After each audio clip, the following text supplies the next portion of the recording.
안녕하세요. 100만원으로 1억 만들기를 도전하고 있는 평범한 직장인 주식 투자자 개포동 개미입니다.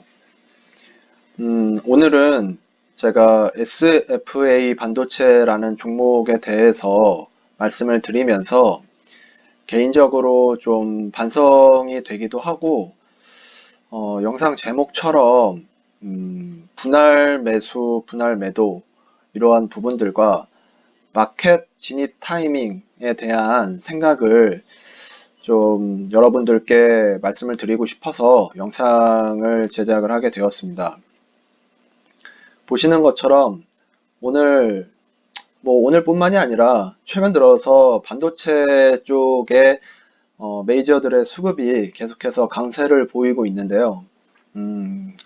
SFA 반도체라고 하는 종목은 메모리 반도체, 비메모리도 마찬가지지만 메모리 반도체 패키징, 후공정 패키징 업체입니다. 네페스랑 LB세미콘 이런 종목들도 또 추가로 있는데, 저는 이제 보시는 것처럼 상반기에 저도 지금 봤지만 이렇게 많이 매수 매도를 했는지는 참 오랜만에 보니까 약간은 좀 경악스럽기도 하고 좀 헛웃음이 나오는 그런 종목입니다. 관심 종목에 넣었다 뺐다 해가면서 조금 가끔씩 흐름을 지켜보던 종목이었는데, 최근 들어서 삼성전자 쪽도 그렇지만 반도체 섹터에 대한 전공정 장비도 그렇고 많이들 아시는 종목들이 급등세를 계속 연출을 하고 있었는데, 이 후공정 업체까지도 수급이 오늘 굉장히 강하게 들어왔습니다. 이 SFA 반도체라는 종목은 상장된 주식 수도 굉장히 많고, 사실 늘 공매도에 좀 굉장히 괴롭힘을 많이 받던 종목이라서 상당히 되게 무거운 주식이라서, 이 종목이 거래량이 이렇게 5천만 주나 터지는 것도 너무나 오랜만인데다가, 더군다나 장중에 주가가 무려 19%까지 급등을 하는, 물론 종가상으로도 약 14% 정도로 굉장히 큰 상승을 주고 마감을 했는데, 이 종목에 대해서 오늘 다시 한번 흐름을 쳐다보다 보면서, 와, 정말 한때 굉장히 애증의 종목이었던 건데, 이게 시간이 지나서 결국에는 실적에 대한 기대감이 있고 좀 기대치가 만족을 하는 흐름으로 이제 재판단이 되기 시작을 하니까, 결국에는 큰 시세를 다시 주는구나 라는 것을 생각해 보면서 여러분들께 분할 매수, 그리고 펀더멘탈 베이스로 한 이런 매매 전략적인 측면과, 결국에는 이제 그런 게 기대가 된다면 언제 진입을 할 것인가, 그런 부분들에 대해서 제가 개인적으로 느낀 부분들을 좀 말씀을 드리겠습니다. 이 종목은 어떤 종목인지에 대해서는 방금 전에 짤막하게 말씀을 드렸지만, 일단 시세적인 측면으로 봤었을 때, 올해 4월 말 4월 22일이라고 이날 급등을 시작을 했는데, 이 시기가 어떤 시기였냐면, 아시는 분들은 아시겠지만 삼성이 비메모리 반도체에도 투자를 굉장히 크게 늘리겠다.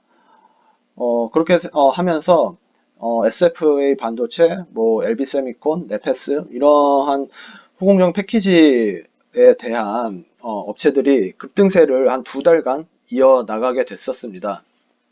저 같은 경우에는 4월달 요럴 때에는 5G 통신 장비주들이랑 이 비메모리 반도체주들에 굉장히 매매를 집중을 하던 시기였었는데요. 그러다 보니까 이제 저도 나름 좀 뒤늦게 한번 1차 급등을 하고 좀 횡보를 하는 시기에 나름 진입을 했네요, 이날. 사고 팔고 사고 팔고 사고 팔고 이렇게 정말 계속해서 단타를 했었던지는 저도 오랜만에 보면서, 아, 내가 이때는 이랬구나 라고 생각을 하면서 지금 영상 촬영을 하고 있지만, 나름 계속해서 따라다니면서 지금에 와서 지금 이렇게 재해석을 하는 거니까 나름 참 열심히 매매를 했구나, 성적이 아마 그렇게 이렇게 단타를 하면서 큰 수익을 벌지는 못했던 것 같아요. 이 시기에는 저는 지금 제가 매매 자금보다 훨씬 더 큰 자금을 가지고도 나름 일부 비중을 크게 실어가면서 정말 매수하고 매도하고 매수하고 매도하고 진짜 여러 번 했었던 기억이 나는데, 이때 뭐 제 매매가 어땠다, 뭐 수익이 어땠다 이런 측면보다는 지금에 와서 지나고 나서 생각을 해보니까, 만약에 이제 좀 약간 복귀를 하는 그런 느낌으로 좀 말씀을 드리자면, 만약에 제가 좀 분할 매수를 천천히 꾸준히 해 나가면서, 이때는 제가 어떻게 생각을 했었냐면, 계속해서 좀 시세가 크게 터진다. 네페스를 보면서 정말 끝도 없이 계속 올라가다 보니까 이 정도면 좀 더 시세가 길게 날 것이다 라고 생각을 했었는데, 이 종목 같은 경우에는 종목의 특성을 봤었을 때 굉장히 공매도에 많이 시달림을 받고 있었고, 상장된 주식 수가 워낙 많다 보니까 굉장히 무거웠거든요. 그런 거를 좀 어느 정도 좀 가볍게 생각을 해서 그랬는지 모르겠지만, 비중을 크게 단타를 좀 쳤었던, 만약에 제가 좀 천천히 긴 안목을 가지고 좀 일부 비중을 조금씩 조금씩 쪼개서 나눠가면서 매수를 해서 장기 투자를 위한 포석으로 매매를 했더라면, 좀 평균 단가에 대해서도 좀 유리한 점이 있었지 않았을까 이런 생각도 들고, 사실 이렇게 계속 매수 매도를 반복을 하면서 저는 결국에는 이제 이렇게 내리막을 타는 이 시기에, 결국에는 뭐 이때 아마 손절을 하지 않았을까 싶어요. 정확하게는 기억이 안 나지만, 이렇게 장대 음봉이 뜨면서 더 큰 하락 리스크를 대비하기 위해서 매도를 잘 이제 한 것 같은데, 그래서 더 떨어졌으니까 이때 8월 초에 뭐 일본 같은 경우에도 계속 이뭐 반도체와 관련된 뭐 소재들들 수입을 뭐 제한을 하겠다 이러면서 같이 떨어졌으니까, 이런 부분들에 대해서는 나름 잘 대응을 했다라고 보여지지만, 사실 이때가 바닥이었던 거죠. 또 그러다 보니까 이렇게 잘 기다렸다가 매수도 또 잘 했네요. 매수도 잘 했는데, 그것도 이평선 기준으로 보자면 5일선이 21선을 뚫고 나가는 그런 시세를 주는 타이밍에 정말 매수를 잘 했는데, 바로 매도를 해버리고 그때부터 방치를 하게 됐는데, 사실 또 개인적으로 이때에는 이 시기에 제가 투자 자금으로 가지고 있었던 금액의 성격은 좀 굉장히 단기 자금이었었거든요.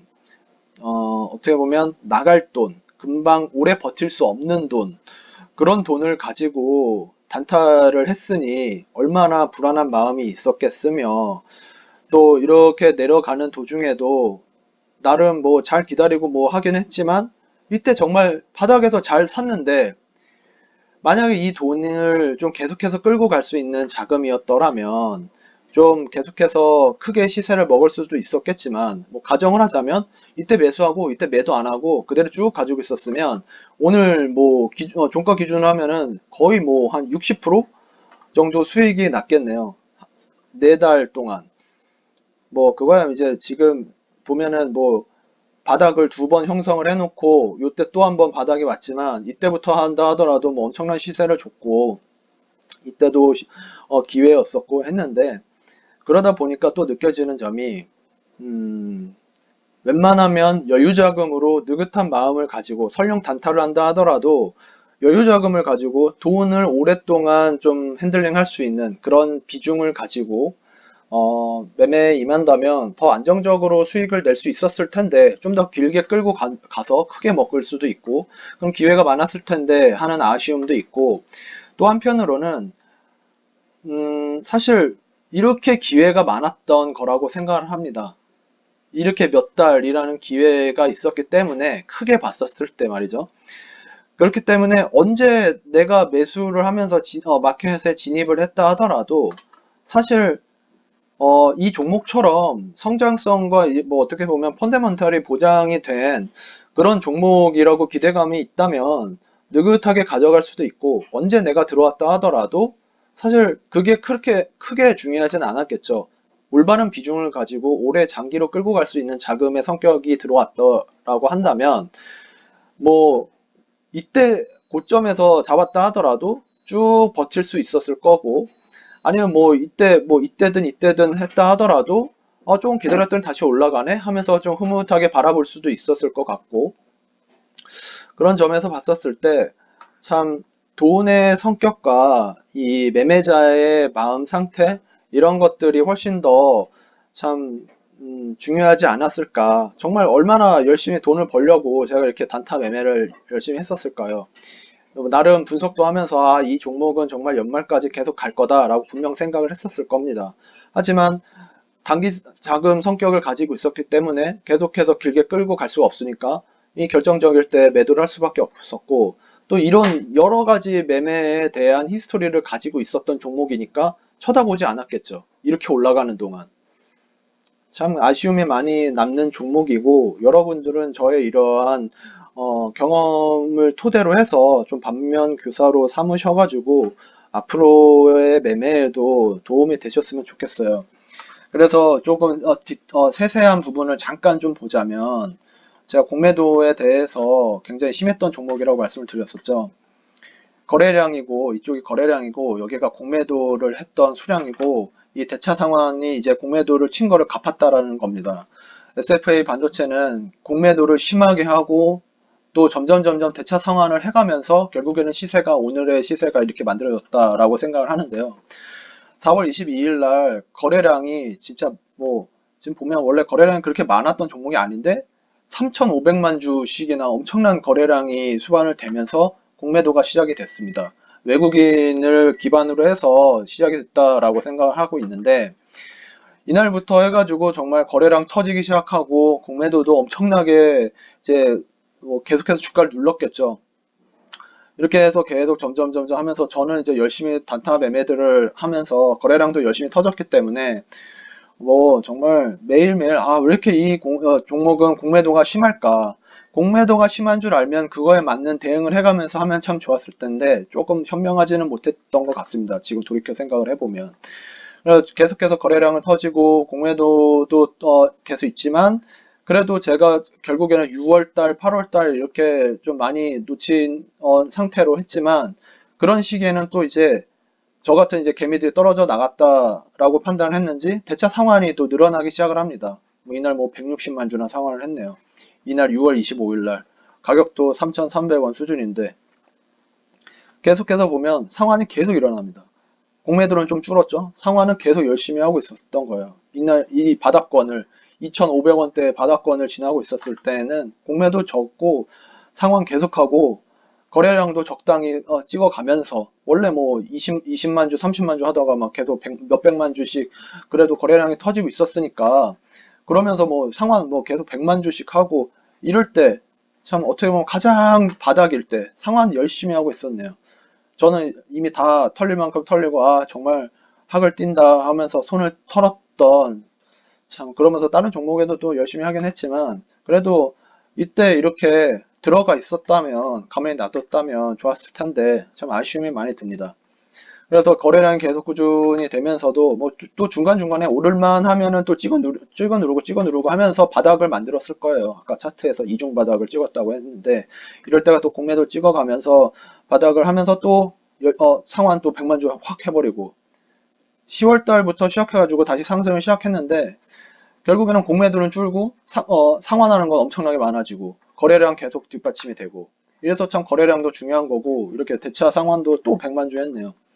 이러면서 점점 11월 달부터 해가지고 거래량 또 터지고 상환도 계속 꾸준히 해오고, 이런 시기에서 어떻게 보면 최근까지도 3,000원대를 확실하게 안착을 하는 것 같더니 거래량이 터지면서 오늘에 이르러서 결국에는 또 오늘도 상환 많이 했네요. 오늘의 이러한 시가를 형성을 하게 되었고, 또 주가에 따른 개인과 기관과 외국인의 수급 그래프인데요. 아주 정확하죠. 여기 바닥에 있는 게 개인들입니다. 개인들 지금 다 나갔죠. 주가는 올라갔고, 그거에 맞춰가지고 외국인하고 기관은 계속 지금 제가 말씀드렸던 4월 말에 급등을 시작을 하면서, 주가 급등을 하기 시작을 하면서 외국인들은 계속 공매도 하고 개인들은 계속 그거 사고 그러다가 이제 주가 내려가기 시작하니까 개미들은 파는데 외국인은 상환하면서 계속 물량 모아가고 기관도 계속 눌러가면서 모아가고 하더니만 10월 달부터는 아주 완전히 양상이 바뀌었죠. 개인은 다 떨어져 나가고 그거 다 외국인이 다 가져가고 기관들도 다 가져가고 주가 이렇게 올라가고 참 이런 거를 보면서 뭐 단적인 예를 든 것이기는 하지만 정말 분할 매수가 왜 중요하고 또 언제 뭐 단기적인 흐름 당장 뭐 내일 당장 뭐 이번 달을 의 주가 흐름을 완벽하게 맞출 수는 없지만 언제 들어온다 하더라도 펀더멘탈 베이스로 내가 투자를 했다면 좀 엉덩이를 무겁게 해가면서 비중 조절을 잘하고 계속해서 주가의 흐름 추이를 지켜보면서 끌고 가는 게 얼마나 중요한지에 대해서 다시 한번 느낄 수 있는 그런 종목이었던 것 같습니다. 네, 이번 영상에서는 약간은 제가 좀 후회가 많이 되기도 하고 그러다 보니까 두서없이 이런저런 말씀을 드리긴 했는데요. 정리를 하면 주식을 매수를 하는 최적의 타이밍을 재는 것보다는 언제 들어온다 하더라도 단기 흐름에 대해서는 완벽하게 예측을 할 수는 없습니다. 대신에 돈의 성격이 어느 정도 여유가 있고 여유가 있다는 말은 비중 조절이 어느 정도 적절하게 되어 있다라고 또 볼 수가 있는 것인데 비중 조절이 적절히 된다라고 한다면 분할 매수를 할 수도 있을 것이고 분할 매수를 하지 않는다 하더라도 적당한 비중으로만 매수하고 보유하는 전략이 요즘 같이 굉장히 혼란스러운 그런 장에는 좀 저희 같은 개미 투자자들의 투자금을 좀 안정적으로 지켜나가는데 도움이 되는 투자 전략에 대한 생각이 아닐까 이런 생각을 하면서 이번 영상을 마치도록 하겠습니다. 네, 제 영상이 여러분 매매에 있어서 도움이 되셨다면 구독과 좋아요 그리고 알람 설정까지 부탁을 드리도록 하겠습니다. 네, 시청해 주셔서 감사하고요. 또 다음 영상에서 찾아뵙도록 하겠습니다. 감사합니다.